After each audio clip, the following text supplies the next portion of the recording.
స్పెషల్గా ఇంకోటి అయినా ఇంకోటి ఏంటంటే సార్ రిటైర్మెంట్ ఫంక్షన్ రోజే ఇదే వేదిక పైనే సార్ని అక్కడ ఆహ్వానిస్తుంటే ఆ ప్రోగ్రాంలో డ్యాన్స్ ప్రోగ్రాంలో డ్యాన్స్ ద్వారా సార్కి వీడుకోలు చెప్పినా నేను ఫస్ట్ డే స్కూల్ అది సార్ గురించి అంటే సార్ దగ్గర ఎప్పుడు చదువుకోలే కానీ సార్ గురించి మా ఊళ్ళో చాలా విన్నాం. ఎట్లా అంటే సార్ అంటే ఓన్లీ స్టూడెంట్స్ వరకే తెలిసి ఉంటుంది, కానీ జానంపేట విషయంలో మాత్రం జానకిరామ్ సార్ గారు అంటే పేరెంట్స్ వరకు ప్రతి ఒక్కరికి తెలుసు. ఊర్లో ఉన్న పెద్దలకు కానీ పేరెంట్స్ కానీ సార్ గురించి ప్రతి ఒక్కరికి తెలుసు. సార్ అంటే ఓన్లీ చదువుకున్న విద్యార్థులు స్కూల్ వరకే అంకితం ఉంటుంది కొంతవరకు, కానీ ఈ ఊరిలో సార్కు చాలా మంచి పేరు ఉంది.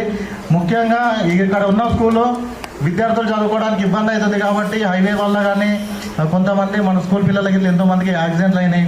ఇంకా కొన్ని విషయాల వల్ల సార్ చాలా సఫర్ అయినరు. స్కూల్ మన పిల్లలకి ఎట్లన్నా జానంపేట విద్యార్థులకు సౌకర్యంగా ఉండేటట్లు చూసుకోవాలన్నట్లు స్కూల్ కూడా పైకి తేవడానికి సార్ ఎన్నో కృషి చేశారు.